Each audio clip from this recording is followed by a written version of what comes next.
the Senate, as a team, will remain focused, will remain brothers and sisters. Senate President Ahmed Lawan assures Nigerians of a more united and focused National Assembly for overall growth. It's only when there is peace, that is when the businesses can thrive. We are all creatures of God. Igbo community in Kano said Nigeria's unity is non-negotiable.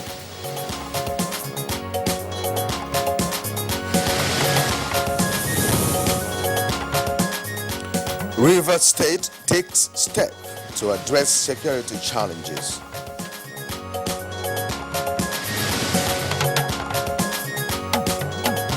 And on Good Morning Nigeria today, we shall take a look at tax incentives and the Nigerian economy. How much is the country losing or benefiting from tax incentives and measures to block loopholes?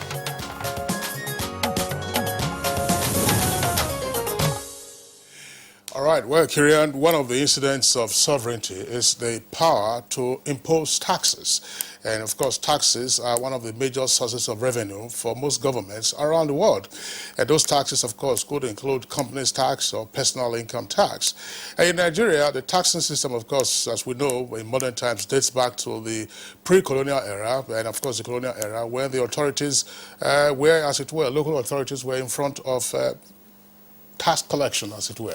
Exactly, Kingsley. Yes. And the tax system back then was very stringent, as persons who did not pay tax who were forced to face the music. It was said that the agent collectors could take any item equivalent to the tax owed in the case of a defaulter when they come calling for tax payment from taxable adults. And if you remember, if you're in local markets, those days, and you know when tax collectors arrive, because the market will erupt. People will be scampering. Absolutely. That's, of course, all the personal income tax collection, as it were. But, of course, you've had developments in Nigeria's taxing system with regard to what you just mentioned now, personal income tax. We also have companies' income tax, and they did capital gains tax, and about 25 years or so ago, we had the announcement of the value added tax, which came on. Of course, we've had reforms in the taxing system.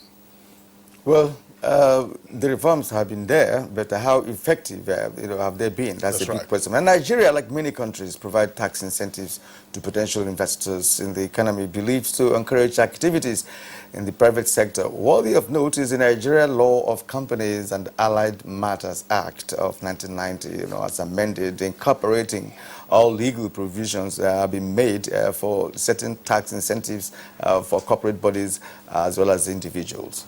Well, Kieran, as you know, tax incentives are designed to principally encourage investment in certain preferred sectors of the economy. And they're usually aimed, of course, at attracting investors, whether local or foreign. And those incentives are usually for a given period of time. And they could be referred to as tax holidays or waivers for the importation of certain intermediate goods and so on and so forth. Yeah, you're quite right there. And the tax incentives are given in areas of manufacturing, export, agriculture, and solid mineral, VAT, personal allowance, capital allowance, investment allowance, tax-free dividend, and tax-free holiday, to mention a few. Well, it's important to point out that tax incentives, such as tax holidays, are usually intended to ease off the burden on particular taxpayers who have been granted those holidays. And usually these are companies, and it's intended, as we said earlier, as a catalyst to enhance economic activities in particular sectors. And of course, Nigeria has not shied away from offering those incentives. But of course, there are also huge losses arising from, some experts would say, abuses in terms of these tax incentives that are usually granted to companies and some categories of legal individuals.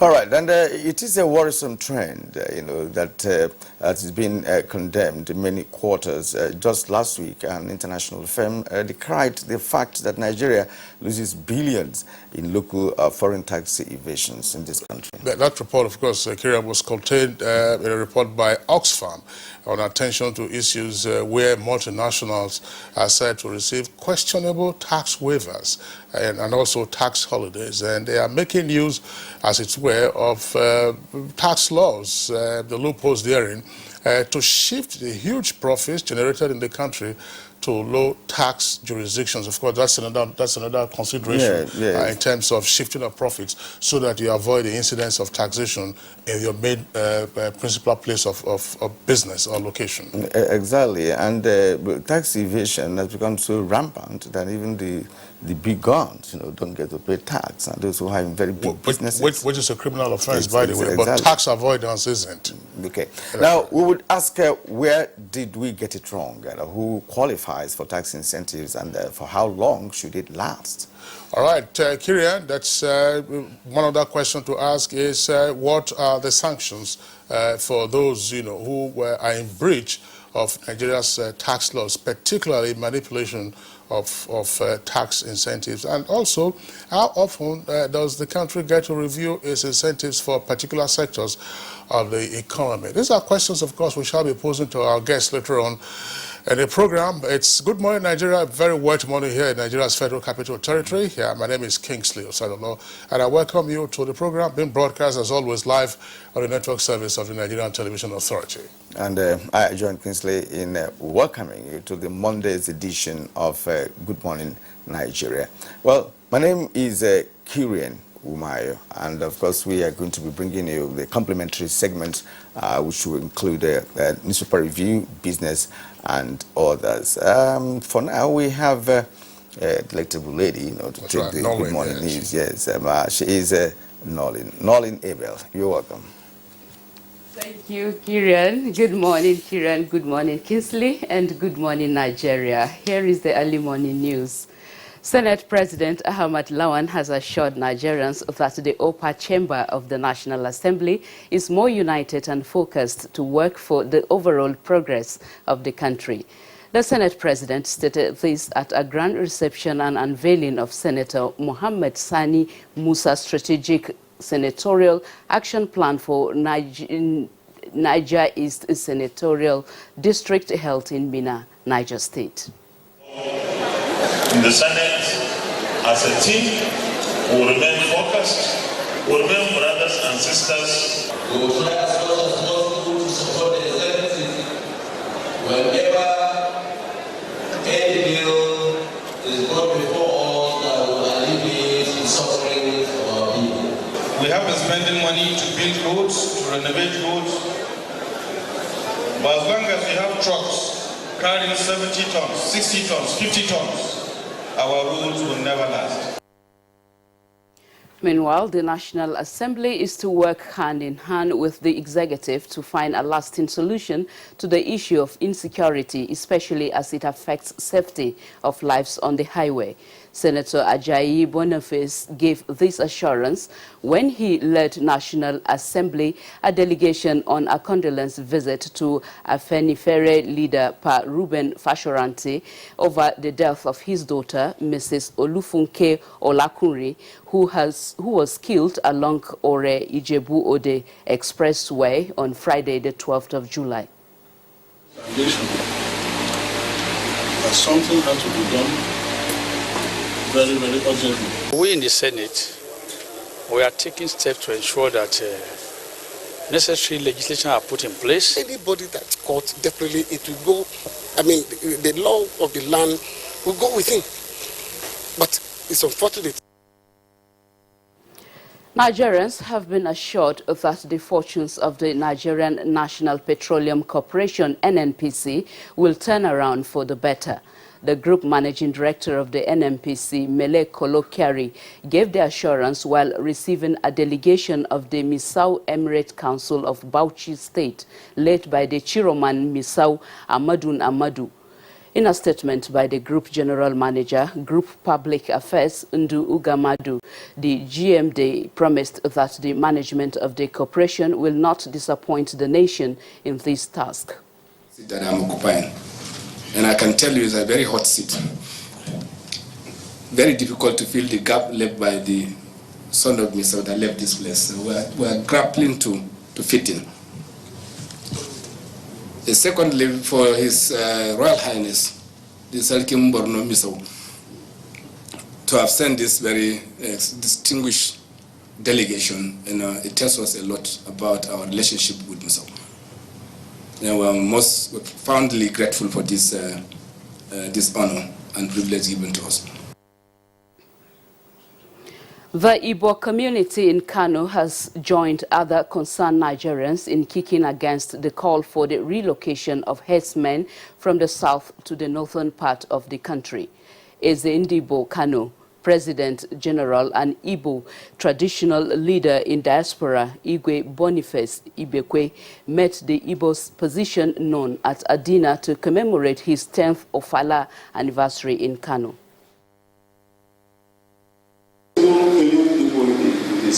To stop. Why those selling their cows to continue? It's only when there is peace, that is when the businesses can thrive. What people don't understand is that, or don't appreciate, or don't ponder on, is that we are all creatures of God. In Rivers State, the governor, Nyesom Wike, says the State Security Council has been detailed to address the cult-related security challenges confronting the Choba community in Obio, Okpo Council area of the state, which hosts a federal institution, the University of Port Harcourt. Governor Wike was speaking at a town hall security meeting with chiefs, elders and youth groups in the area. Why should killing not be our profession? Enough is enough. You cannot be a paramount ruler and you will not do your work well. I thought this is the last time I will say this. You must reconcile all their people. That's the news highlight for Good Morning Nigeria. Continues shortly with Kieran and Kinsley. Thank you for watching. All right, welcome back. It's still Good Morning Nigeria live on the network service of the Nigerian Television Authority. Now, time for us to take business news. And here's our correspondent, Kolo Mohammed, on Nigeria's current debt profile and debt servicing. Good morning. Good to have you join us on business news at this time. Currently, Nigeria has embarked on huge infrastructural projects from bridges, rail lines, roads, and airport runways.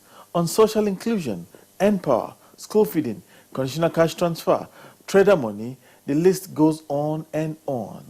Consequently, Nigeria's debt profile should be arriving at dangerous levels given how much is expended on projects. An economic expert brings us up to speed on where we stand. Our debt profile is actually on the decline, meaning that the percentage that we use from current expenditure to service debt is coming down. When you look at how countries finance their projects, it is either through tax revenue or through loans. And Nigeria and the government has focused on raising internally generated revenue, both at the federal and the state levels, and that will make sure that we do not need to borrow. Now, speaking as an economist, you'll find out that you may not have all the available resources at one time.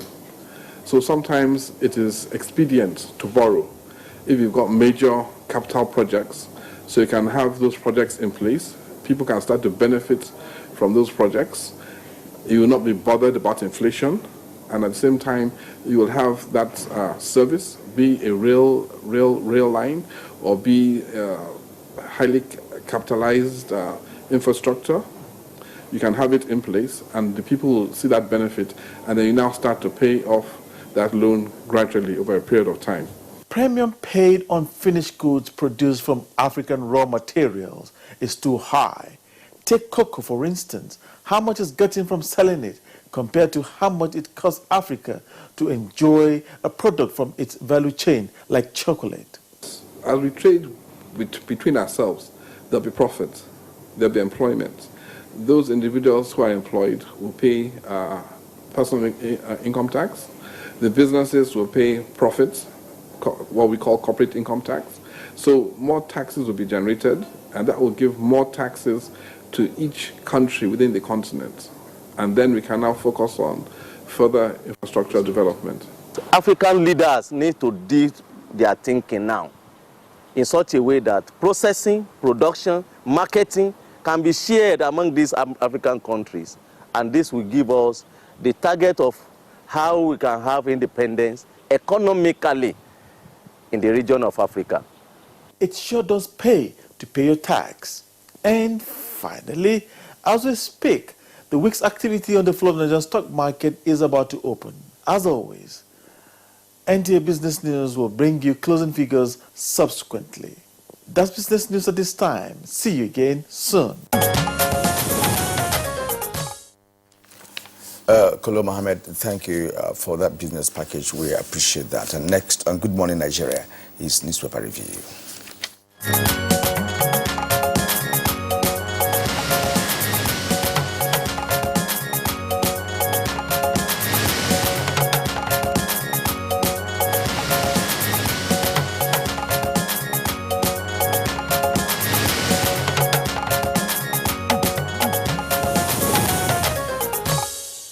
Our newspaper reviewer, Bayo Atoyebe, is right here with us in the studios. Bayo, good morning and welcome. Thank you, Kinsley. Good morning. Good morning, Kirian. Yeah, Bayo. Good morning, Nigeria. Welcome. Hope you had a pleasant weekend. Yes, a very restful one. And you usually have the rain on your way to the office. Yeah.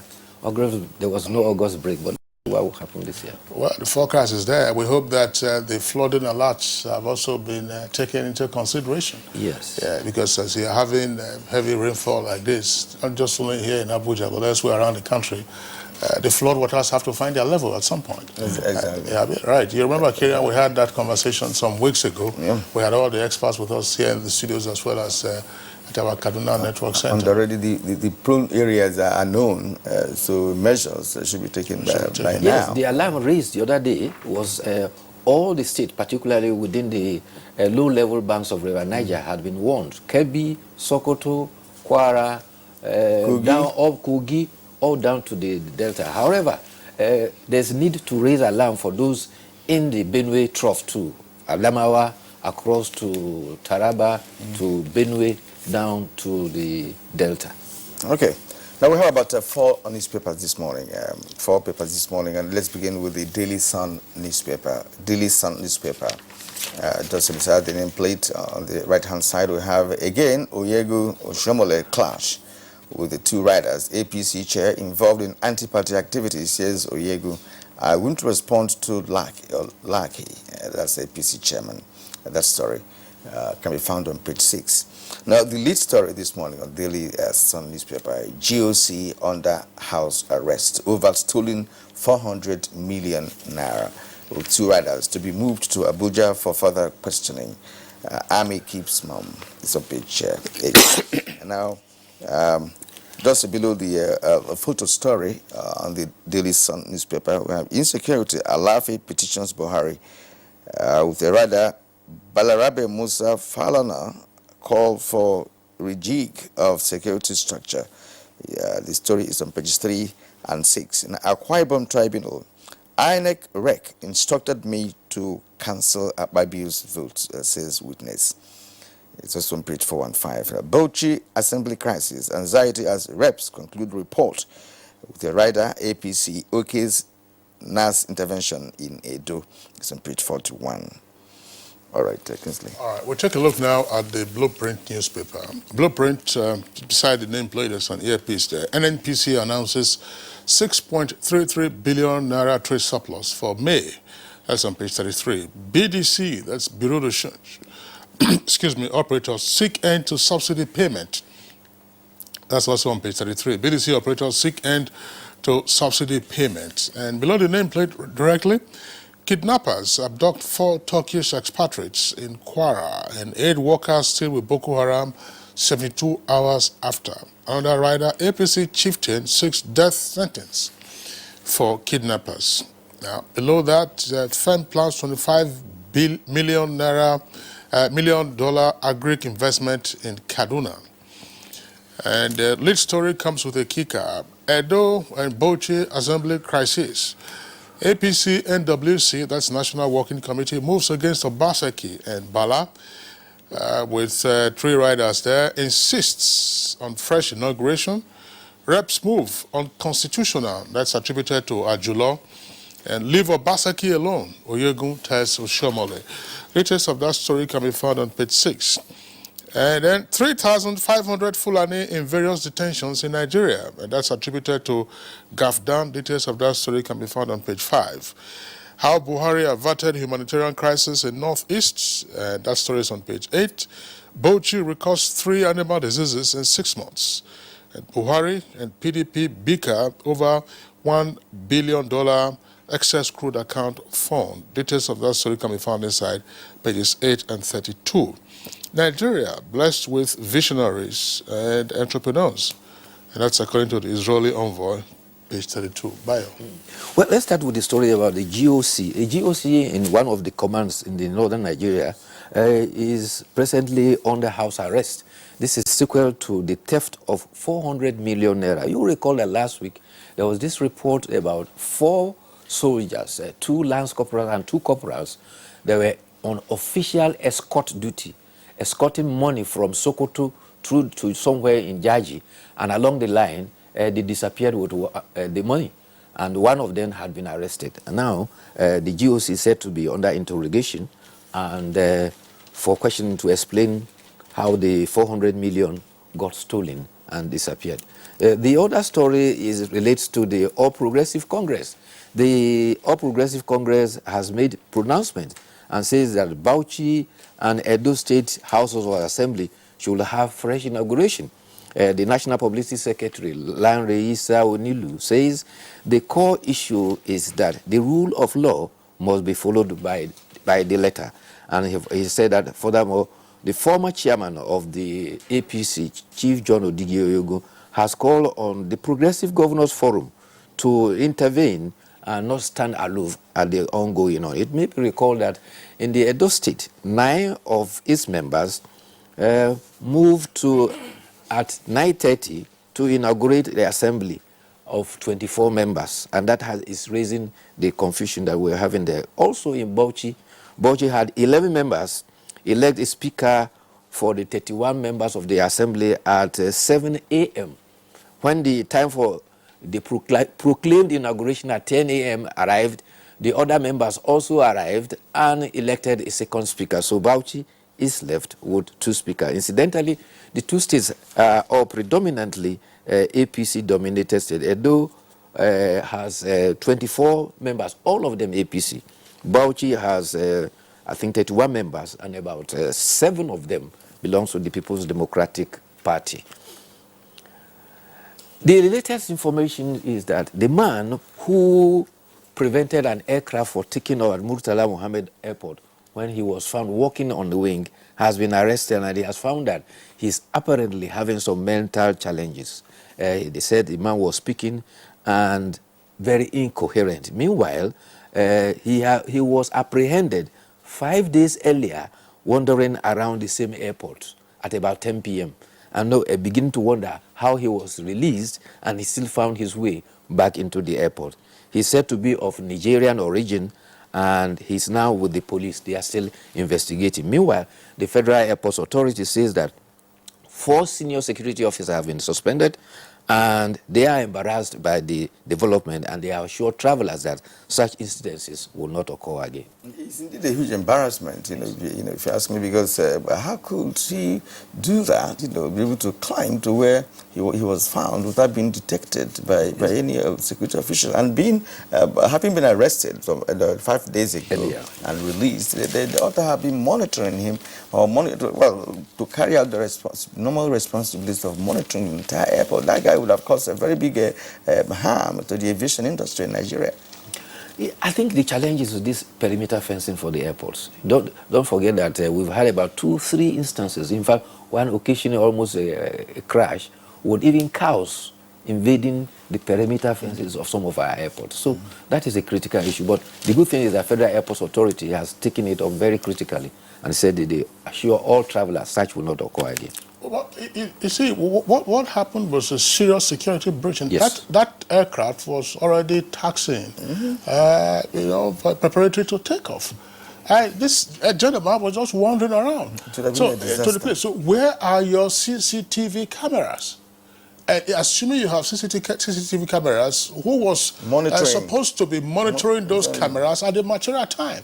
And what was the response? We hear there are some suspensions already of some of the security chiefs and so on and so forth. But the truth of the matter is, unfortunately, sometimes we are lax about security in Nigeria until something happens, and then everybody, runs and say, "Oh, no, this is a big threat. It's a big threat," and so on and so forth. So you're a total stranger, and then you find your way to the tarmac.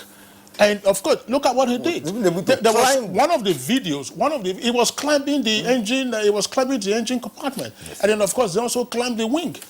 At the time he was doing all of that, where were the security personnel?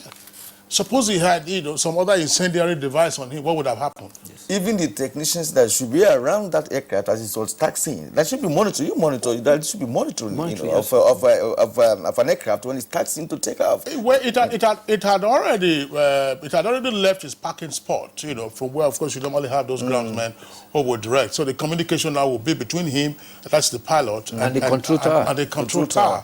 But I mean, has been to a point to take off. Yes. Absolutely. Okay. But we go to there's this inside page story on the pilot newspaper, Nigerian pilot. Nigerian pilot. It's an inside page story. It's on page 40. It's on Business Now. So relief as NEC simplifies electricity meter acquisition for consumers. And then there's another story there.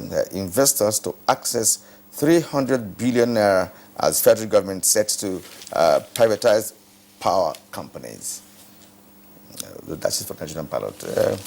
Bayo, you have more. Yes, there's some positive development from the National Assembly. The Senate President Ahmed Lawan says that for Nigerians should shelve all party differences, particularly senators, and work for collective interests of Nigeria so as to move the nation forward. He was speaking at an unveiling of a senatorial action plan by Senator Sani Musa Atmina. And the Senate President said, the nice Senate, we have come under different platforms, but we have overcome party differences. It is now time to move on and make Nigeria a better place. We see ourselves as brothers and sisters. We are united on the need to have security improve, to have our rules fixed, and also to improve infrastructure, to make life better for all Nigerians. Governor Abubakar Bello of Niger State also lended a voice, and he said, you are senators of the Federal Republic of Nigeria and not APC and PDP senators. Senator Sani, who actually invited all of them, said, education is the core for strategic action plan, and with that he will be able to dedicate the youth to improve their standing in society. This is a report that you read earlier on. Police in Kwara State say they are on the trail of the abduction, those who abducted 4 Turkish nationals. They were abducted at Bale in Edu local government area of Kwara State. The 4 Turkish nationals were working for an Istanbul concrete company. The spokesperson for the police in Kwara State, Ajayi Okasami, says now that the Operation Puff Order operatives are on the trail of the kidnappers. And there's also a human interest story. A parent took their baby girl, 5-day baby girl, to the hospital. Unfortunately, the baby died 45 minutes after being admitted, and they couldn't take the baby home. By the time the baby was given to them, they found that the baby didn't have one ear. One ear had been severed off.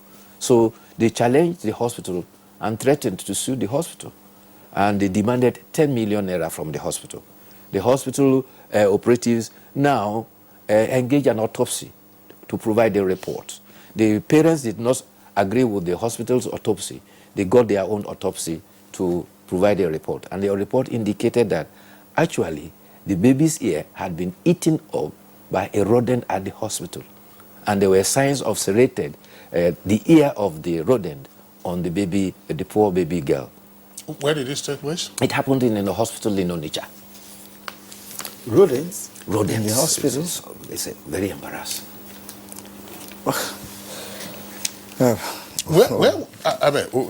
Where was the body kept? Once the baby the report passed did not away. indicate whether they had a mortuary or anything of that. But the parents were sad they couldn't take the baby. When they came and they were giving the baby the next day, when they unwrapped it, they found that there was no ear. One ear was gone. But is it when the baby must have died that she was eaten up? Or Yes, the autopsy indicated that the rodents bit the ear after the baby had died. Well, with football now, the Super Eagles have come back with a bronze medal. Not only did they come back with the bronze medal, they got $2 million for placing third. Tunisia that we beat also got $2 million. Senegal that placed second got $2.5 million. While Algeria that have won the trophy after 29 years got $4.5 million. And guess what? One-time Nigerian superstar, Segun Odegbami, says, I will not and shall not celebrate the bronze medal because he said Nigeria is worth more than the bronze medal. And he has been reminded that, yes, it is true, in 1980 he scored 2 goals, incidentally, against the same Algeria when we won. But he celebrated a bronze medal when we won one from Ethiopia when he was still on the team. But already, that was in 1976. Yes, Emmanuel Munike has already cautioned Nigeria to be very careful. We are currently grouped in the same, for Group L, for the 33rd championship in Cameroon, with Sierra Leone, Lesotho, and Benin. And he's warning us to be very careful of Benin Republic. It's not the Benin that we used to know before. And again, we came back with a golden boot, a golden ball, yes. Because they has goal scorer in the tournament. That's right. For the high scorer, 5 goals. It follows in the footsteps of Segun Odegbami himself and Rashidi Yekini. You didn't say Okorocha? Okocha. Oh, okay. I was wondering whether there has been a transformation. When did Anayo Okorocha play football? Okay, let's take our editorial this morning that is coming from the Nigerian Tribune. It's at page 13. And the title of the editorial is CJN as Chief Justice of Nigeria and Corruption in the Judiciary. Last week, the Senate confirmed the appointment of Justice Tanko Mohammed as a substantive Chief Justice of Nigeria. It says the CJN claimed that he was not surprised at the gravity of slates by judicial officers in the country because the grave situation was simply reflective of the decadence in the society at large. And he called for his holistic review of the criminal laws with a view to amending them. Many Nigerians have understandably become despondent because of unending leadership failure. The new CJN, the editorial adds, should therefore be as pragmatic and sincere as possible in proffering solutions to the challenges in the judiciary.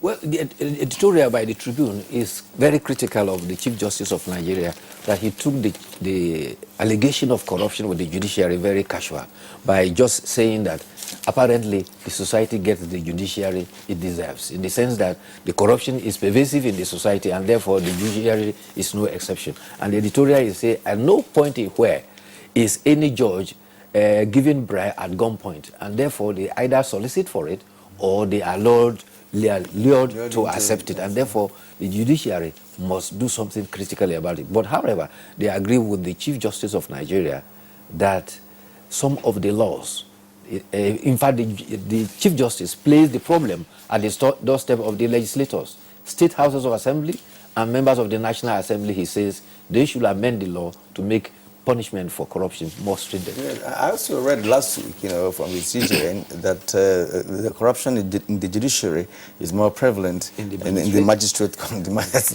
courts.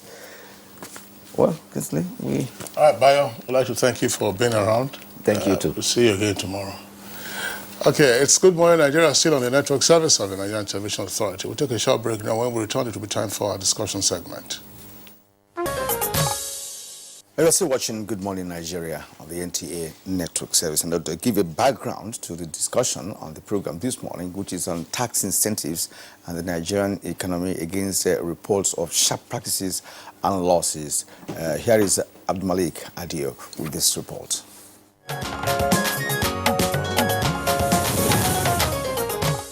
The global dip in oil prices and the resulting economic recession in Nigeria are amongst factors that have culminated in an increased focus on revenue generation through taxation in the country.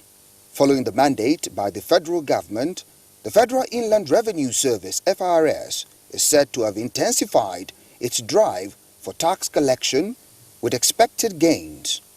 Experts say the tax to gross domestic product GDP ratio has not yielded much result as it continued to over around 6%.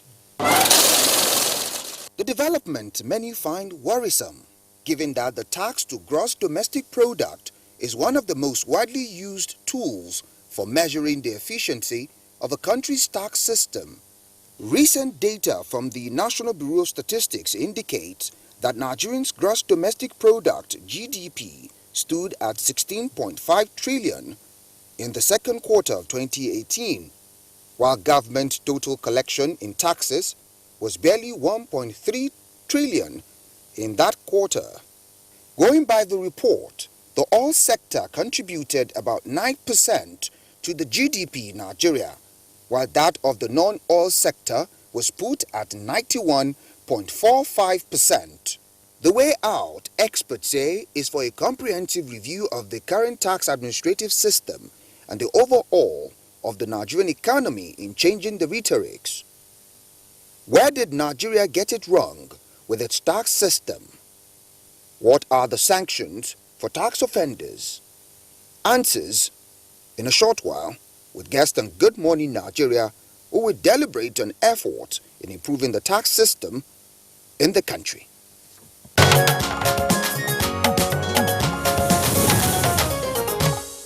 All right, now joining us in the studios here to discuss this subject matter in greater detail, would like to welcome Saleh Abubakar, who is a tax and ICT consultant. Saleh, pleasure to have you with us on the program. Good morning, Nigerians. Okay. Also here with us in the studios is a legal practitioner and a tax expert, Oluwaseun Kadri. Oluwaseun, pleasure to have you with us on Good Morning. Thank you very much for having me. And Henry Uche is of Oxfam International Public and Private Sector Transparency and Accountability Office. Indeed, is the officer in charge of Oxfam Nigeria in terms of that subsector. Henry Uche, pleasure to have you with us on the program. Thank you very much. Thanks. Okay. All right. And from our Lagos studio, we have Adesina Adebayo. Adesina Adebayo is the Vice President, Chartered Institute of Taxation of Nigeria. Welcome to the program. Thank you for having me. Yeah. All right, Kieran, I think we're going to start the conversation from our Lagos network studios, where we have we just introduced the Vice President of CITN, Adesina Adebayo. Mr. Adebayo, our principal focus, of course, today has to do with the exploitation and abuse of tax incentives. What range of tax incentives are there today in the Nigerian economy? And who are the major beneficiaries, and what kind of abuses are we seeing? Thank you once more. The issue of tax incentives has always been there with us. And we have the range of tax incentives, right from even talking about pioneer legislation, and then you have incentives relating to infrastructural relief. You have incentives that are even industry-based. And with this incentive, it is meant to stimulate the economy. Now, the challenge we have is that, one, how do you actually measure the effect of these incentives within the economy? What is it costing us, and what are we benefiting? These are the challenges we have to start talking about managing today. While it is good that we should give incentives, the benefit of the incentives must be felt within the economy, and it must be measurable in terms of impact. Otherwise, we lose it out. And this is the challenge we are talking about today. Okay, we'll return to you in due course, because we would like to see further explanations, going by the question that Kingsley put to you. There are unanswered aspects of that which we'll return to you for much later. But for now, let's come back to Abuja, to Saleh Abubakar, ICT and tax consultant. We are looking at incentives and, of course, the challenges that's been beclouding in Nigeria, say incentives. Let's share what you know concerning incentives and, of course, the challenges therein. Okay. Good morning, Nigerians, once again. When we talk of incentive, we are talking about the benefit that someone will enjoy or given to someone to encourage that person do something specific. So when we talk of tax incentives, usually we're talking about reducing taxes for businesses or individuals in exchange for specific desirable actions or investment from them on their own part. And that is to the purpose is to encourage these people or businesses to offer some services to the community, a kind of an encouragement to have a social behavioral commitment to a community to achieve something, which can be given by or offered by the federal government, state government, or local government, or anybody that has the responsibility of collecting taxes so as to achieve a certain result. So thereby, when you aim at businesses, organizations, or individuals and give them incentives to do that thing, and some of them try to abuse that privilege by either not doing it or not doing it good, then at the end of it, the aim of giving the incentives is defeated from the beginning. And these incentives come in several ways. So depending on the type of incentive that is given and where it should be applied, it comes in the forms of either tax deduction, tax credit, tax forgiveness, or even tax for service, which I believe is one of the best way to go about it. But in several cases, all the tax incentives given are abused. And moreover, it usually comes due to lack of mechanism for monitoring and evaluation, as well as penalties that are supposed to be meted on those that defaulted in the first place for others that are coming, because we are still giving tax incentives, which I believe we are going to discuss further during the course of the program. All right, Salet, thank you very much. Henry O'Shea, your organization, Oxfam, of course, issued a report which was something of a red flag with regard to abuses. But still on the range of tax incentives that we're looking at, what is it that we know at this time about those incentives and what kinds of manipulation are we seeing from the beneficiaries otherwise of the incentives? All right, thank you very much. Essentially, tax incentive is not bad in its totality. It's just the application of it that actually is the problem that we face in this part of the country or part of the world. Yeah, so like you mentioned, we actually released a report just this week, or last week rather, called the Fair Tax Monitor in Nigeria. The report actually intends to do a comparative analysis of how well we are doing in terms of tax structure and regime across in the country, basically. Then some kind of comparative analysis in terms of how are we doing in certain area, like how progressive is our tax system, how much revenue do we get from tax, and looking at how pro-poor those kinds of spending that we get that we use taxes to spend on, and then how does it contribute to the budget eventually. So basically, what we try to look in that report is one of the very key problems that we're discussing to the tax incentives. So we look in the report, we actually looked at how much we lose, to tax incentives and all of that, because incentives come in various forms. Like he mentioned, it could come in terms of tax relief. It could come in form of in terms of tax rebate and all of that. It could also come in form of like the VAT itself. The VAT is also some form of tax relief if you have tax incentives.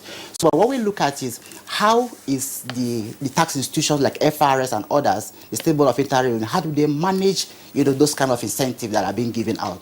And then the report says that about $3.3 billion is lost annually to tax incentives. Then think of what this can actually do, in terms of providing essential services for the people. Because every single time we give out incentives, when you give out incentives, what you do basically is that you actually give out those money that are meant for hospitals, for schools, for good roads and all of that. But in a way, if we are able to manage our incentives in such a manner that those who enjoy the incentives eventually are able to give back to the institutions in terms of, okay, if you're giving incentive, it should be like my brother said from Lagos mentioned. It should be such that the cost-benefit analysis is actually put into perspective. So what do we gain when we provide certain incentives? What do we lose when we provide such incentives? Just sometime last year, we witnessed that okay, some big individuals in our society, were giving some incentive in terms of public-private partnership, So we now looked at that kind of incentives to say, has the government actually looked at what they were going to benefit from giving out that kind of incentive to those kind of individuals or firms, And then if they have looked at that critically, how much will those communities for where, within where those companies are established, how much will those communities gain in terms of either CSR or in terms of facilities that leads to maybe facilities that can benefit the people directly and all of that. So generally speaking, the report tries to explore the cost-benefit analysis of providing incentives and other issues around taxation within our system. Well, some experts, have said that incentives can have both a negative and a positive impact. And from all the explanations we've had this morning, that tends to be the truth. Now, let's go to Oluwaseun, who is a tax expert. Now, the incentive we're talking about is designed to incentivize or encourage a particular economic activity or activities, as it were.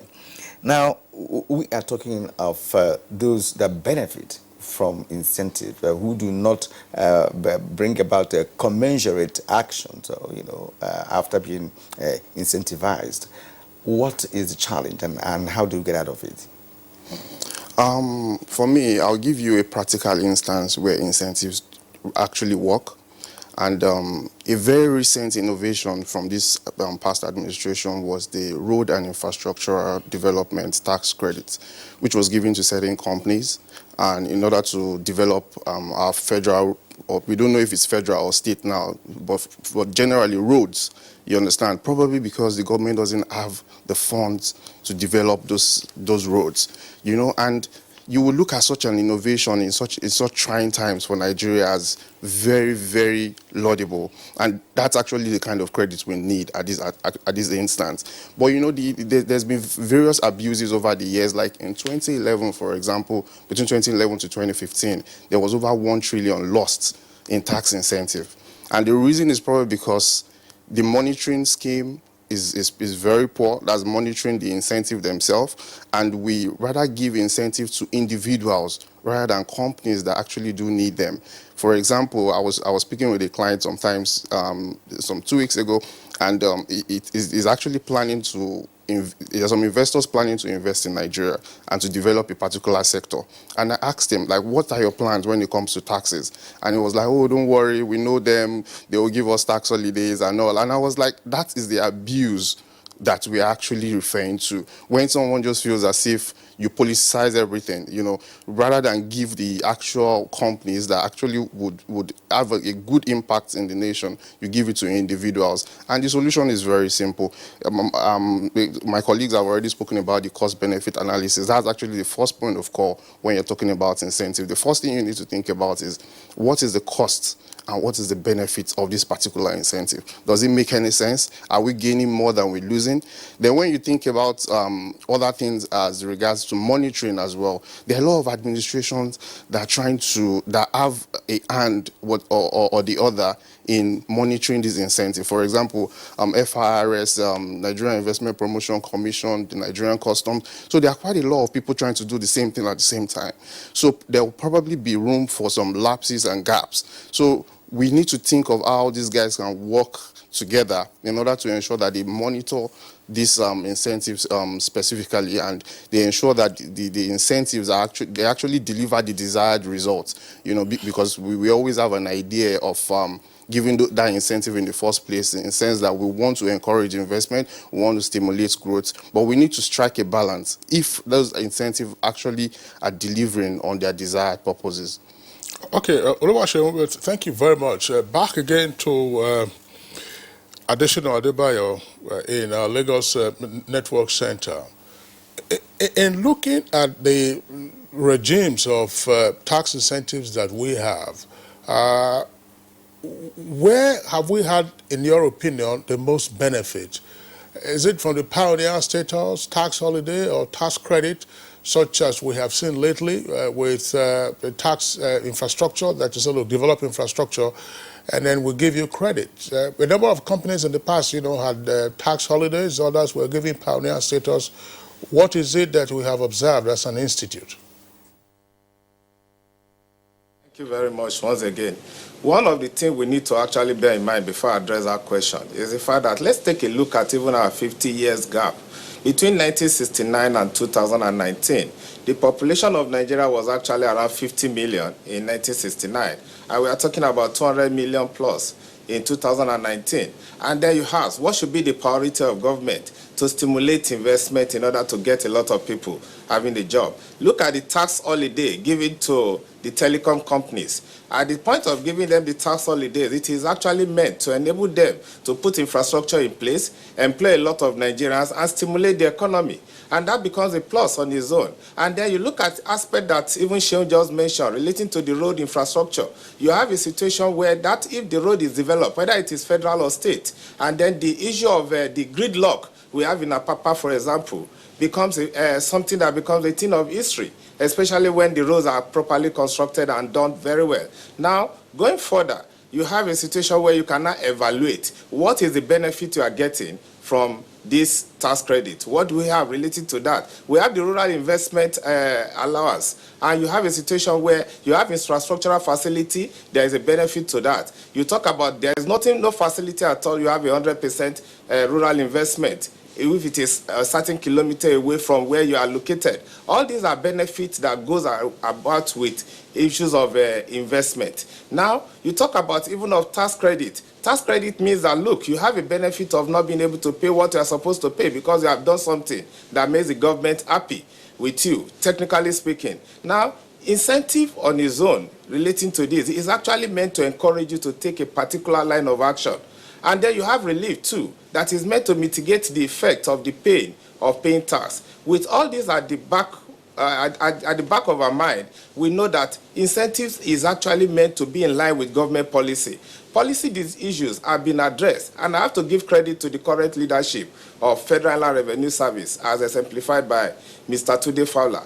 Issues that borders on policies, that borders on law, that borders on even administration. This seems to be taking a priority issue in the current government. And if you look at that, issues of incentives should equally be taking that priority. Let us evaluate what is the essence of even our double taxation relief. What's the essence of the investment we are giving in terms of allowance? What is it costing us? How many people are we able to put on the job in terms of all these things? If a population can double like 4, over a period of 50 years, you can see that we do not have the same challenge we have in 1969 in 2019.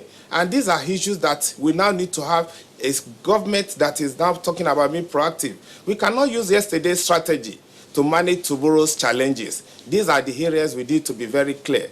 Now, talking about another benefit to this, immediately we are trying to craft an incentive. We should ask ourselves, what do we intend to achieve? You don't talk about incentives without having a benefit at the back of your mind. As you're encouraging the companies, you also want to be sure that what they are doing is not being abused. It's not being something that they are trying to play around with, getting the benefit without actually letting us also get the benefit of giving them the incentives. And like what Eri said, the issue of incentive is something that has to do with we are losing something in order to gain something. Because if we do not give you the incentive, you are also duty bound by virtue of our law to pay those taxes that we are giving you the benefit of the incentive on.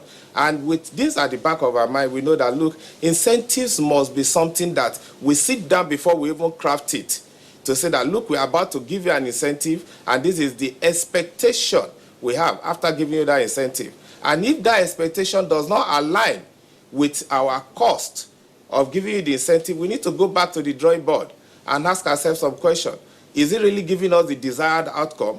Are we getting the benefit of the incentive? And if we are not, we need to now rethink it in order to ensure that, look, we do not lose out at all about it. Now, talking further again relating to this, you still have a situation where every day we are putting together a lot of incentives that seem to be disconnected. And like Sheon also mentioned, you have the NIPC, you have the FROS. We need to talk about a team-based team. In all fairness, I have to say that the current leadership of FROS has been busy trying to ensure that we do not have pocket size of decision being taken by different agencies. We're having a situation where the JTB as a body, for example, is talking about the national identification number. Now, with this at the back of our mind, we're having a situation where all these issues of database are being coordinated, and they are being coordinated from the perspective of giving us the right deliverables. Now, on acceptance certificate, for example, which gives you the benefit of enjoying the capital allowance, there is a ministry that is meant to ensure that, look, you actually invested in capital expenditure. Otherwise, you may have a situation where somebody will not incur any capital expenditure and he wants to get the benefit of those allowances. There is a need for that audit process that has to do with another ministry, ensuring that, look, we have an acceptance certificate to justify the fact that you actually incur this expenditure. Now, these are all things that we need to now come up with a situation where we have the database that justify the fact that the infrastructural deficit we have in the country is being addressed. And when you address infrastructural deficit, the beneficiary of that addressing the infrastructural deficit will be the Nigerian masses. And when the Nigerian masses are there, you see a situation where the government, they are happy with the government. If 94 million Nigerians are already operating below poverty line, let's be sincere with ourselves. The person that is even saying is above poverty line is having more than 7 dependents. So which means the day he loses his job, 8 people have been thrown down again into poverty. So our focus should actually be that any incentive we are giving should stimulate our economy and develop us in such a way that our people get jobs and they have the benefit of going ahead to make those things happen. Now, talking further again, beyond the issue of getting our people back on the district, we need to be looking at the issue of capacity. If you look at the latest Indonesian figure that says that, look, this government is addressing the issue of their labor-intensive industries. We need to actually encourage a lot of companies to build capacity among our people. And like I said, if we are trying to build capacity among the people, it means that we need to have a situation where we close the skill gap. In closing this skill gap, then there is a need to actually look at what is the benefit of our education as of today. What is the type of education we need in order to step into the tomorrow? This needs to be addressed. The government may not be able to address all this, and the government may not even be able to address it from the perspective of positioning our people in such a way that at the end of the day, they are not losing their jobs. And then thirdly, we need to also ask ourselves a question. Do we have the current capacity in terms of making sure our people are able to be there tomorrow?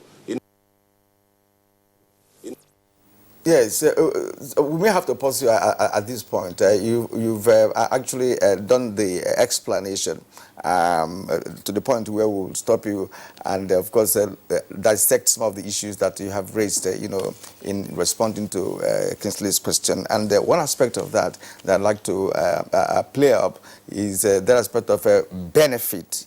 The benefit derivable from incentives, and that also brings us to the issue of who is eligible to get these incentives. What category of business or individuals are eligible to get incentive? Because if we are looking at benefit, and then you have to ensure that whoever is getting it has the capacity, as Adesina mentioned, to be able to do that. And incentives target benefit with some positive effects on the society. That's what he has been able to analyze. And now it's always difficult, to estimate the benefits. And I'm coming to Salah Abubakar.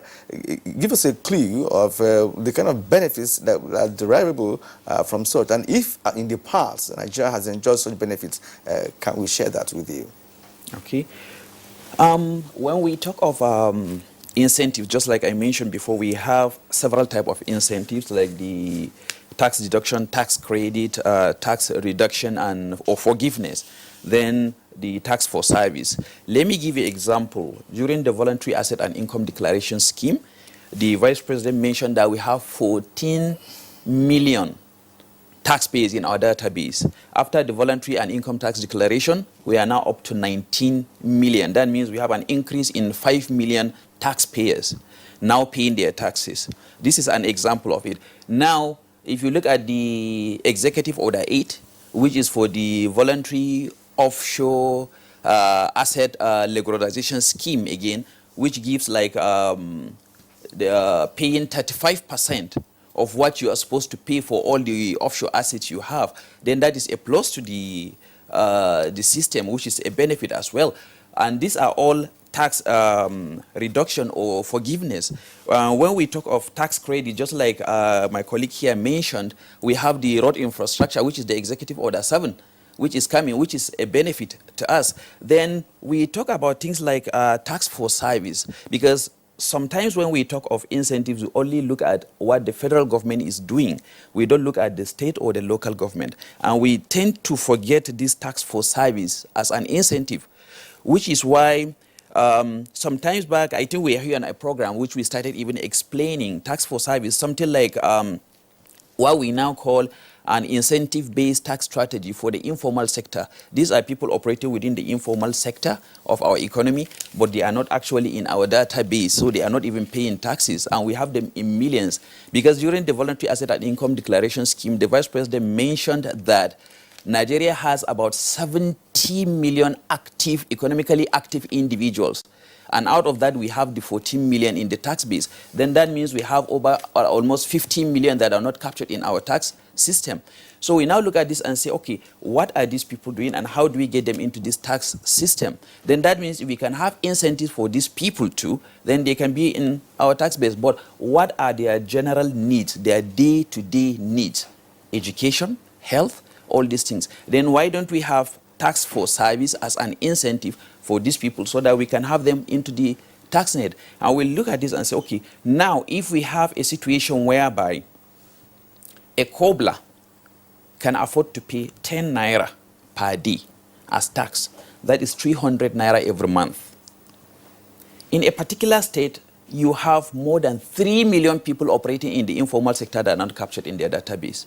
If you have 1 million people paying 10 naira per day as tax, then you will generate 300 million every month, 3.6 billion every year. That means if you have double that number, 2 million people or 3 million people, you will generate 900 million on a monthly basis and 10.8 billion annually. Then we now look at this and say, okay, now we went all the way to these primary healthcare centers and check, okay, what are the usual ailments that people do come to treat on daily basis? 70% of them, malaria. Cost of treatment, 350 to 500 naira. Now, if these people are paying this amount, why can't we get some amount from this amount we are generating, the 300 million naira, and make these people directly by just registering them as taxpayers, they now move into the health insurance program, automatic. So that this amount will now be deducted from the taxes and given back to them as incentive so that they enjoy the health insurance program automatic. We now look at this and do the calculation and we find that yes, it's achievable. This can be used as a tax incentive for the taxpayer. We now take education. We were in a particular state where it has 138 public schools. And each school, even though under the universal basic education, you are supposed to have the basic between the primary to first 3 years of your secondary school free. But we found out that under the National Education Data Survey that was conducted 2015, pupils pay between 750 naira to 1,500 naira as either PTO or exam fees. Now, in that particular state, they have 138 public schools, and they are generating about 308 million from these exam fees that they are collecting from these pupils. And it stops some parents from sending their kids to school because of the number of kids they have at home. And we say, okay, if we can take this 300 million from the 3.6 billion we can generate from 10 naira, then that means we can now a kind of motivate the universal basic education and send these kids to school free. Nobody should pay any exam fee anymore. So these are tax for service incentives that can be incorporated into the tax system, and we see the benefit that's going to be directly impacting on the individuals. I think, Salah, Kieran, I'm tempted to stay with him, because the other leg of the question, you've talked now about, so let's say, the bottom of the pyramid, yes, in terms of incentives that can be given to them, so that while you broaden the tax base and then cast the net wider and then rake in more money. Yes, sir. It would appear that in the case of Nigeria, usually the abuses that we're talking about will be with the top drawer players. That is to say, those big corporations or big individuals. Years past, we used to hear of abuse of waivers, for instance, on the importation of sugar, no taxes, no nothing, and all of that. You recall that. So where is it, who now benefits in terms of the upper brackets? Let's know, VADES was like a general amnesty, a general tax amnesty. So what are we seeing now in terms of corporations, or in terms of organizations or high net worth individuals who are getting tax incentives that are somewhat injurious to the economy? Okay, when we look at that angle, we now see that previous years back, we have this type of incentives, just like you mentioned, and waivers, whereby companies will be given this tax credit to either import rice, sugar, or something.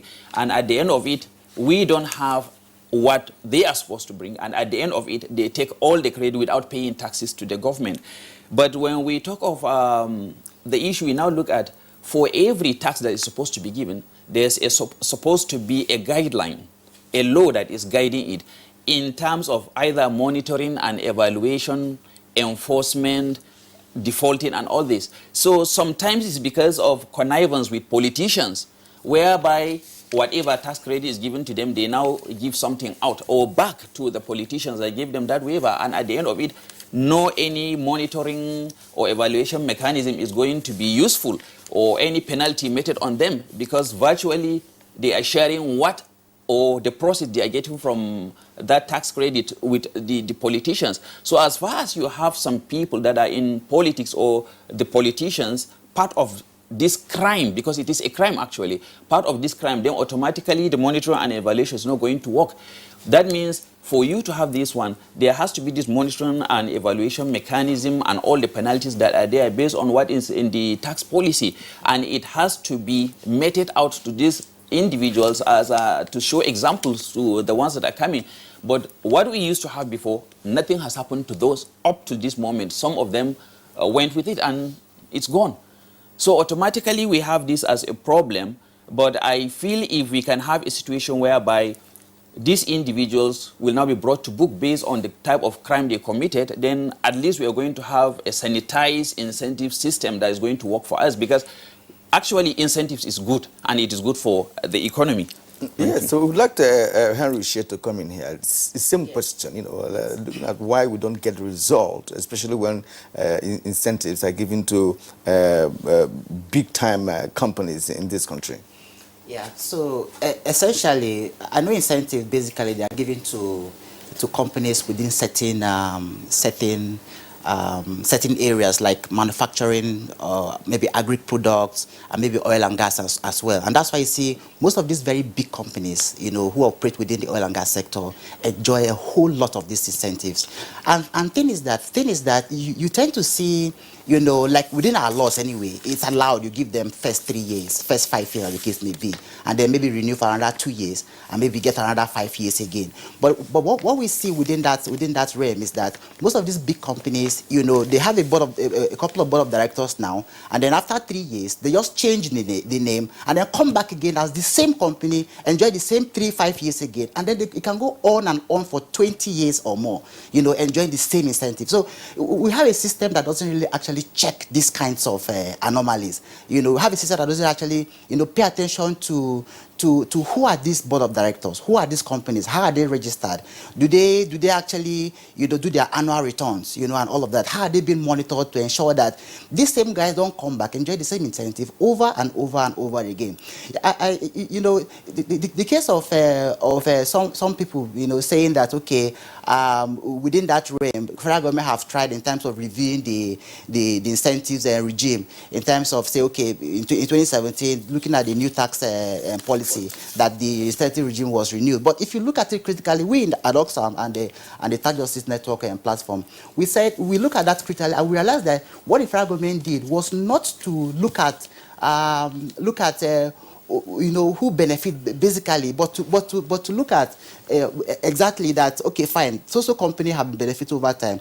Now for them, what federal government look at basically is to look at, who are these companies per se, but not to look at what benefits have those incentives provided for the people over time, or what has the system, because the Nigerian economy benefited from these people over time.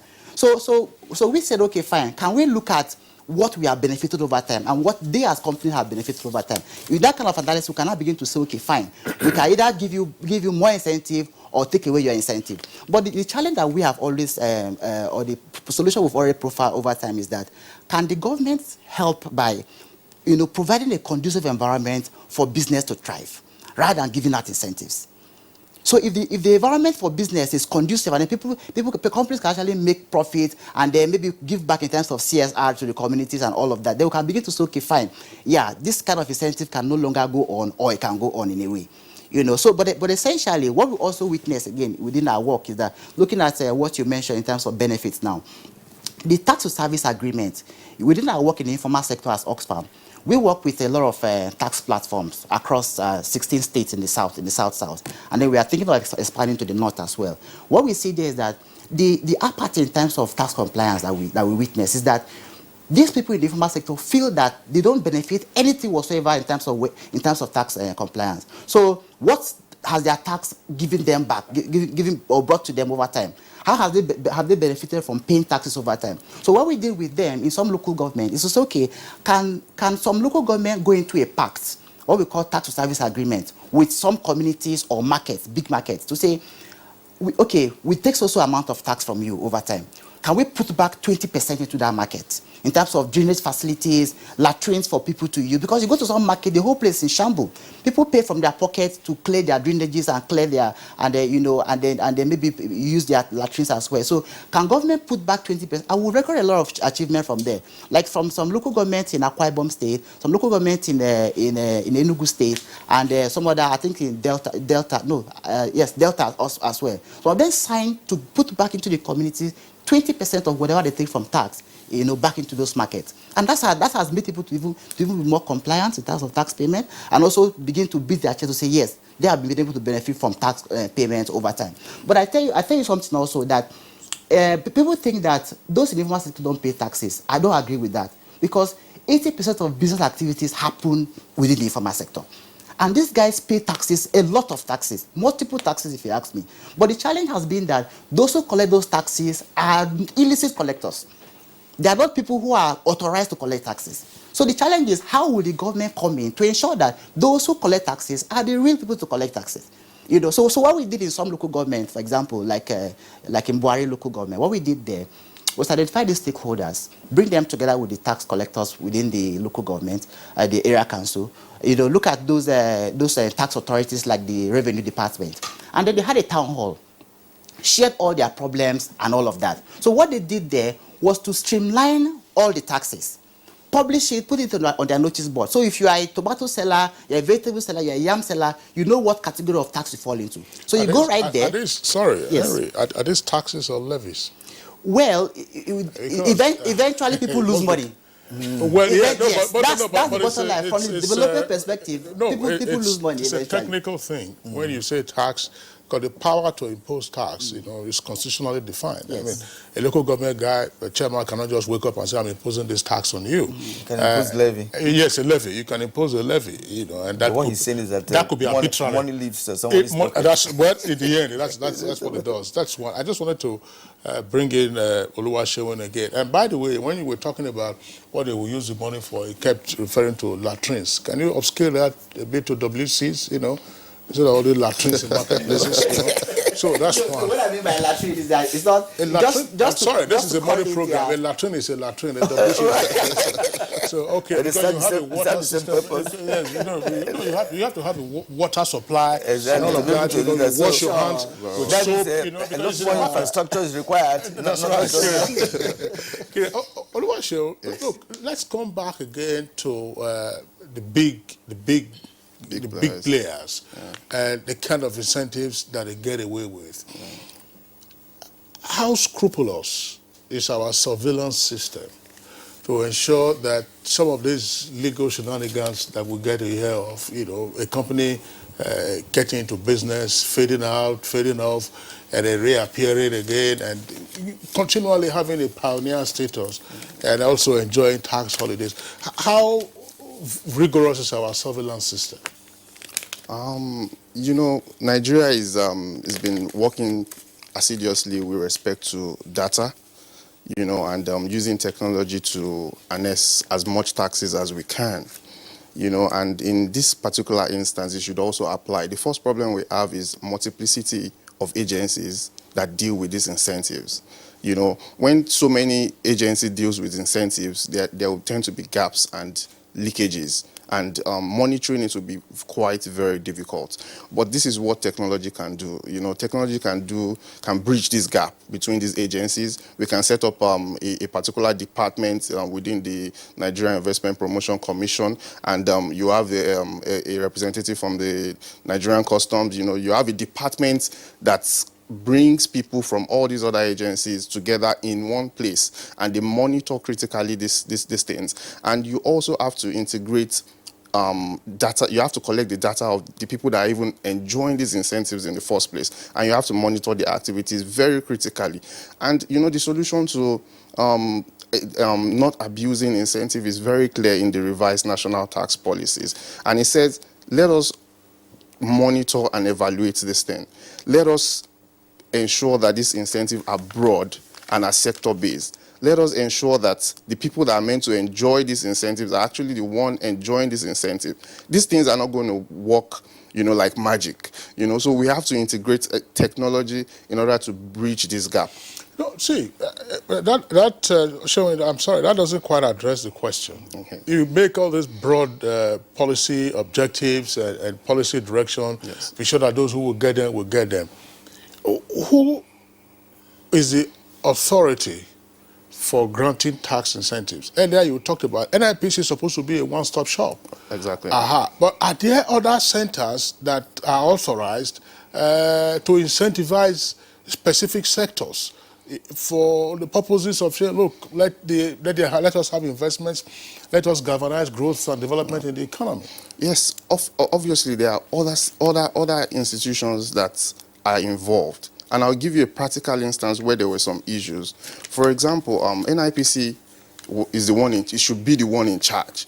But at the same time, FRS also is the one that, because I'm aware of a certain company that was, you know, going to invest in the solar sector. And NIPC was the one to grant them this pioneer status. They were going to have tax holidays for a period of 3 years, renewable for 2 years. But at the same time, FRS is the one to give them the certificates to show that, okay, you guys have actually been granted this incentive indeed, you know. But if you look at the way it works, there is one that is in charge of granting the incentive, there's another one granting giving the actual certificate. Then at some point, FRS came up and was like, there are some guys that were not meant to get this incentive in the first place. And they started raising assessments on those particular companies again. So between that 2011 and 2015 I spoke about, the most incentive was the custom waivers, the import waivers during that period. Obviously it's custom that is in charge of that as well. There's also the export processing zone. There's another institution in charge of that. So if you look at it, the agencies involved are so many, and if it continues to be like that, there's no how we're not going to continue to have gaps. There's no how we're going to be able to monitor and evaluate these guys properly. It is almost clear, I'm sorry, Saleh Abubakar, it is almost clear from what we know and what we see that, look, a tax holiday in Nigeria will be 5 years. 3 years in the first instance, then of course renewable for another 2 years. In the vast majority of cases, unless of course the company collapses or otherwise, it will be 5 years. But the question is, after the grant of that holiday, and for you to take off, are the granting authorities in a position to also supervise that company to be sure that the timelines it has set for what it will invest and how the business will take off, is that those timelines are actually being complied with, that the business is doing what it was incentivized to do?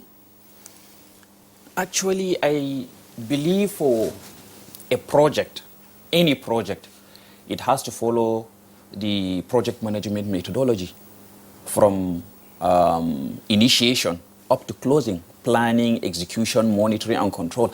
So I believe if a particular project is going to be incentivized and given to the people, there has to be a project timeline for it. This is what we are supposed to do, and this is why it will take us from this number of years to this number of years, so that if we know, okay, this is the tax we are supposed to be paying every month, so at the end of this year, this is what we are supposed to be paying. So if you are given tax holiday, that tax holiday is supposed to cover exactly what you're going to have, including maybe part of your profit, based on what you invest in that. So I believe both for the company that is going to be given the incentives and the monitoring organization, they are supposed to have this project timeline for the project based on what the project is supposed to do for the particular community we're talking about, so that there won't be any gap or any issue that will now be raised at the end of it that after giving us this tax holiday for 5 years, we are unable to recoup what we've invested in this one. So for you to have that one, I believe before you even start any project, you have to know that even after giving the tax holiday or incentives, that project is going to come within the timeline and is going to be implemented within this timeline of the 5 years, including getting profit for what you've invested in it. Else, there is no need starting a project that you know at the end of it you're going to lose. So both the monitoring body and the company that is incentivized has to have a project plan. In fact, before you are even given the project, you're supposed to submit a project plan for whatever it is you want to do. And that is exactly what the Federal Inland Revenue is supposed to even use in giving you the certificate. Because just like he mentioned, the organization is there to give you the incentives, but it is the FIRS that's supposed to give you the certificate. And that is exactly what is in the law. Yeah. So automatically you have to have the project timeline for whatever project you're going to have, which will indicate that the tax holiday that's going to be given to you based on the agreement is going to cover all expenses and costs. Then the Federal Inland Revenue Service will now give you the certificate. Then if there's any fault, then it is from you that is going to, if you have any problem, which we are now going to report to the authorities, if there's any, because we have issues of force majeure or anything that may come up within this time frame. All right, indeed. That's a good explanation there. But I think, gentlemen, that what is lacking actually, and if you also bring up the question like Kinsley, asked a short while ago, it has to do with you incentivize someone and give him 3 years, and after 3 years, after the expiration of the 3 years, now who monitors that company to ensure that they have started paying, and what are they worth in terms of tax and all of that. And what I've said that is very important is that sometimes when the 3 years expires, they may renegotiate with the agencies, authorities, and continue to enjoy which is unlawful. That is where the question last was going to. But gentlemen, before we take a break, let's go to Lagos and get additional Adebayo. There is one thing here from one analysis that there are 4 typical costs to tax incentives. One is a resource allocation cost, which has to do with the revenue that government loses, as a result, resulting from incentives. Another is the compliance cost. That has to do with when incentive is concentrated on a particular area of business, leaving others, with just a little, which is where I want Adebayo to concentrate on. Now, what nature of or kind of incentives do Nigerian government give? And if such incentives are concentrated on a particular area of business, it does seem that many other important areas are neglected. Give us an analysis of what you understand by the kind of incentives that we give.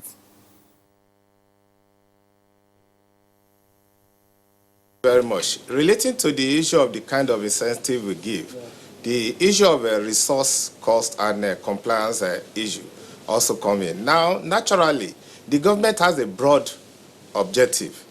They want to stimulate development in so many areas as much as possible. And this requires that they need to actually look at it. What will it cost us in terms of resources? If we decide we want to do this on our own, do we even have the managerial capacity? Do we have what it takes to be able to stimulate the economy in this area? If the answer is a no, and you want to encourage people to invest in that particular area, then you now have to look at it and incentivize them, so that at the end of the day, they are encouraged to move towards that side. Now, if I have to use a simple analogy, if I realize that in my family, for example, we need a little bit of medical doctors in order to do that, then I may actually set up a fund and say, look, if you decide you want to go for medicine, we will take you from beginning to the end. And that will encourage a lot of people who do not want to even read relating to this science issue to go along that side. And before you know what's happening, do a simple arithmetic calculation. In 10, 15, 20 years' time, we may have so many medical doctors within the family. And that means it is clear that I actually encourage them to follow a particular line of direction. Now, the government looks at the economy in totality and says, look, do we have the resources for this? Do we have the expertise for this? That becomes the basis for saying, look, let's get this done through these incentives, and then including reliefs and allowances peculiar to that particular sector. Now, from talking about the issue of compliance, now the compliance aspect has to now do with, one, how do you ensure, for example, that the cost already relating to this, as to the compliance issue, where do you get the benefit as a government? This is now what, like the Oxfam study shows, over 580 billion. And then the next question is, if we even do a further study of this, maybe by the time you come again, you now realize that we even have more than that. Now, what is the impact?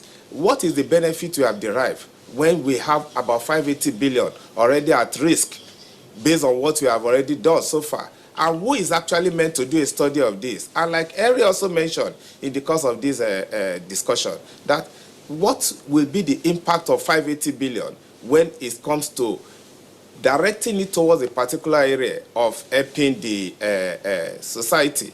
And these are all issues. Resources were limited. Even when you have this, you have to even prioritize. What are those things that require priority? And what are those areas the government cannot even engage in? Then it comes to the issue of compliance. Fine. You have the one that was mentioned earlier by one of the speakers.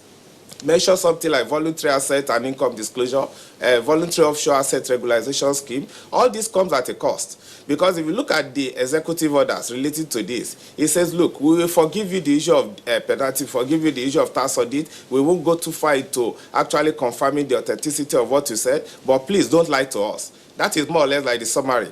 Please don't lie to us. Come out openly, and then we ask you to go and sin no more. This is an encouragement. And by the time this is done, the person has found himself into the tax net, is already recognized, identified, and there can be a follow-up relating to this. Now, the essence of incentive is to actually ask ourselves, what constitutes the implication of the brain drain we even have in the system? You have a situation in the country, for example, take the medical industry. You have people that will rather want to go out, and you have medical doctors going out. They are being encouraged by UK, they are being encouraged by UAE to come into their area. And immediately we have this happening. What happened within the system?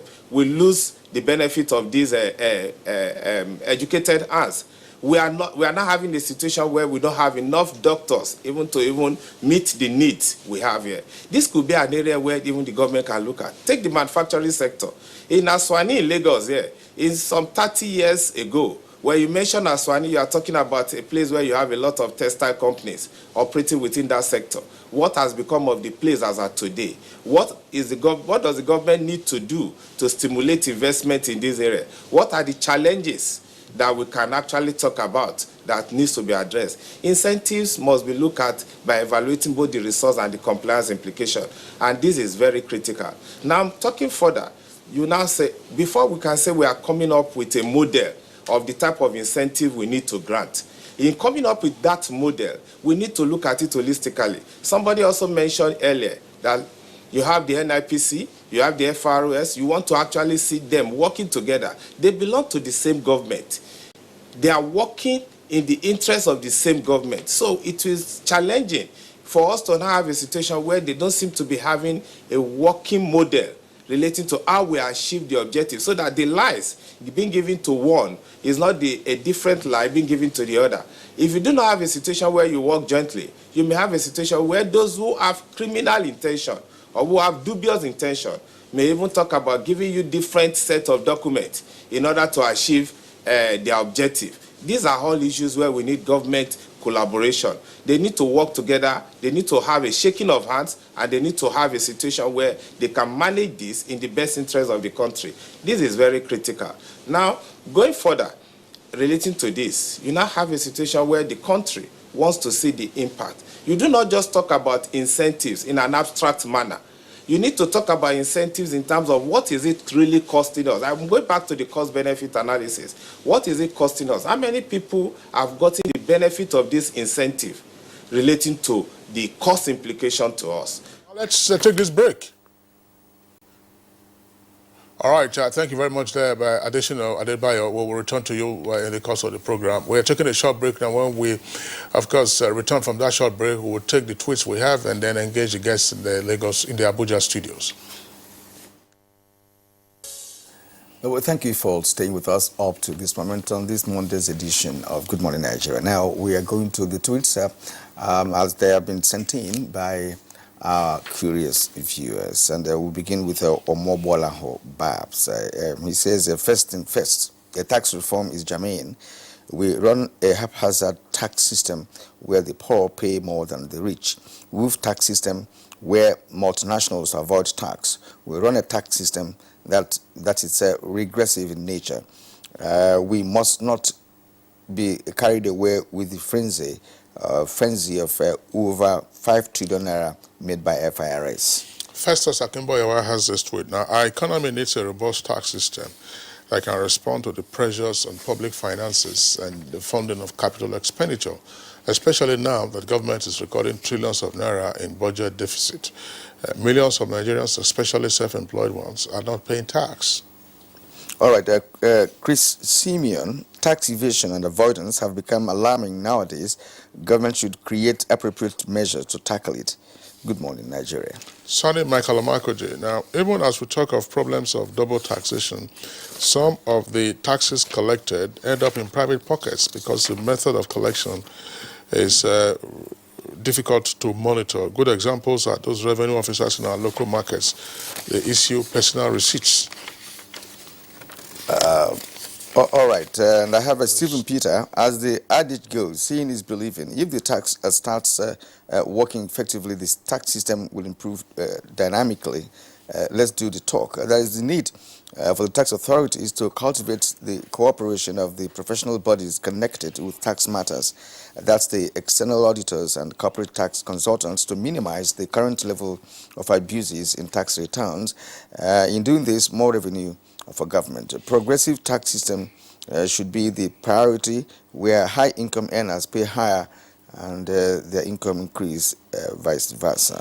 Now, Joseph has this tweet. Improvement in taxes will surely enhance the government revenues at all levels. Nigerians are law-abiding citizens. It is corruption that turns some of them to be lawless.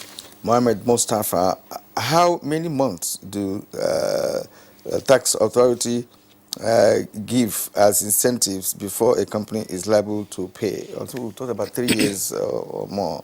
That's right. That's if you have, it depends on the kind of tax relief that you have.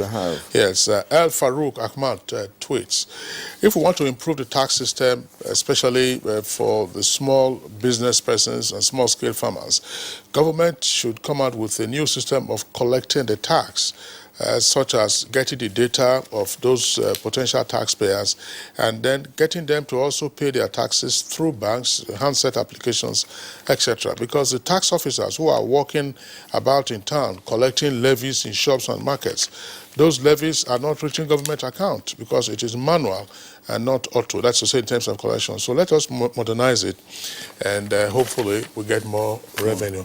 All right. There's something I want to also, just you and I to check that so that they can also respond. In some jurisdictions, we keep talking about housing deficit in Nigeria, millions of housing deficit, and so on and so forth. We know how we acquire accommodation in the country. But in some jurisdictions, taxpayers get reliefs for home improvements. Exactly. Now, do we have such a system here in Nigeria? I've not studied that aspect.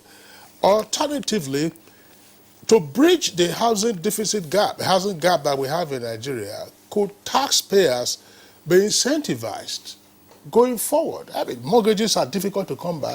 I mean, you're all struggling to go and buy your block and buy your iron rod. You are quarreling with iron bender and all kinds of persons on site. I would say that while I was in England, for example, there was one of these my friends that was from all these Arab countries. And it was speaking like when you get to a particular age, you are given a house. It's automatic, which doesn't apply here in Nigeria. And the honest truth is that we have the same oil, And if you look at, there's been a recent executive order which is still yet to be implemented. And that is when individuals purchase houses, it still attracts VAT. And depending on the prices of these houses, a lot of individuals that purchase houses these days are complaining bitterly about this rate, because they feel as if the government has not provided them with house, they have not provided them with funds to purchase this house, and at the same time, you now want to tax me, you want me to pay VAT on these houses, so it's a very difficult challenge, for individuals in Nigeria, with respect to housing, and also even access to mortgage, for example. How easy is it to access this mortgage? I remember a client as well who wanted to get a mortgage at some point in time. When he visited one of these mortgage houses, he came back with a very sad face because he just discovered that it was practically impossible for him to access those funds. So these are times for us to start, whereas we have incentives for certain companies that deal in real estate as well.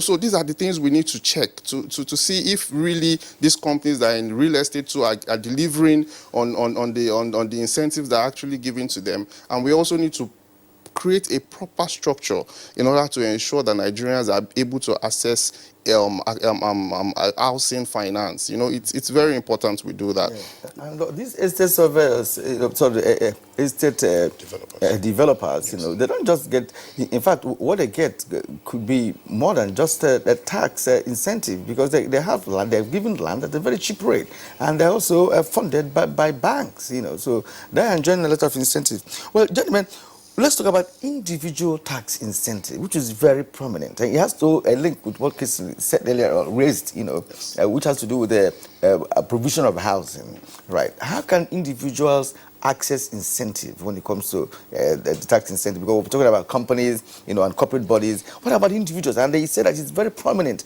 when it comes to, incentivizing, the society.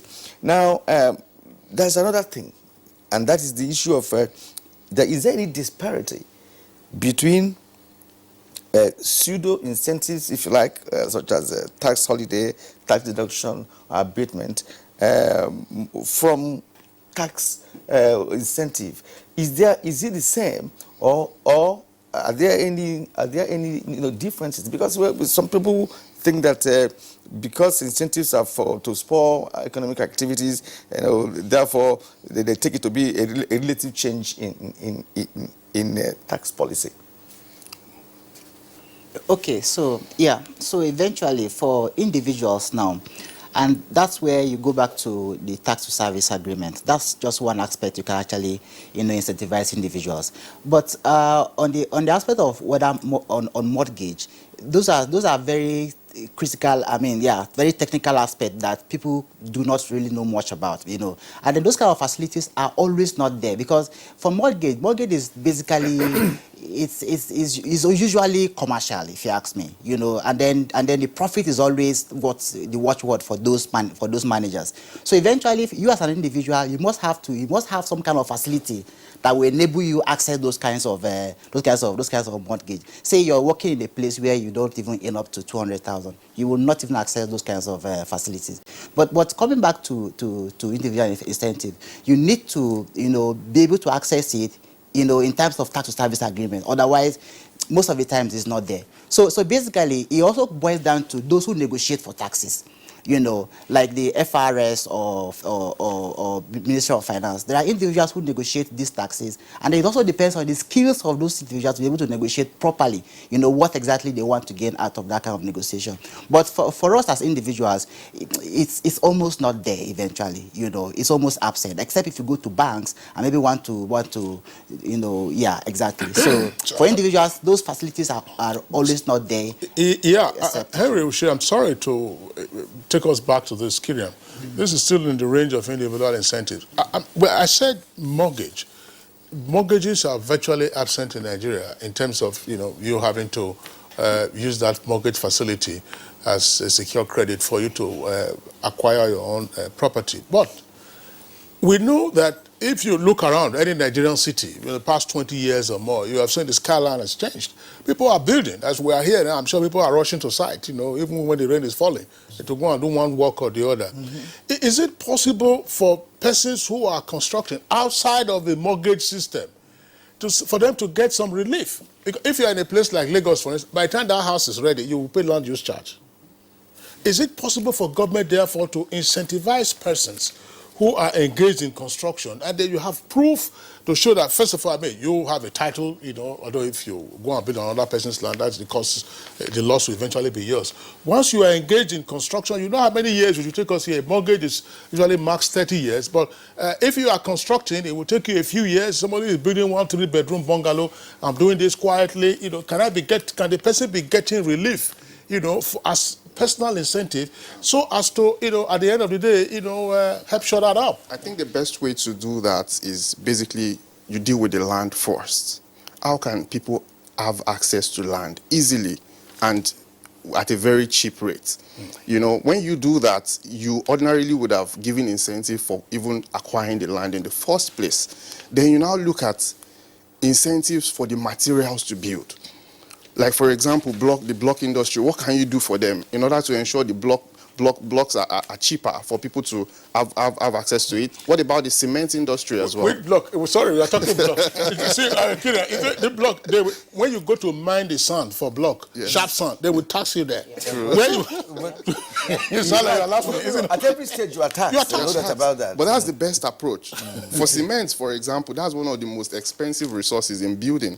If you can grant incentive to maybe the people in that industry, for example, and make this thing cheaper, it will be easily accessible. What about the roads? Well, 16 mm. There's incentives for people in steel as well. So those are the easy way it could trickle down. But if you start looking at an instance when an individual is going to actually get those incentives, it might be practically impossible. But if individual incentive is prominent, right, why is it lacking? Why is it at a zero ebb in Nigeria? It's not exactly at zero ebb, if you ask me, because a lot of these insurance companies, approach companies to say, like organizations, to say, okay, how many staff do you have?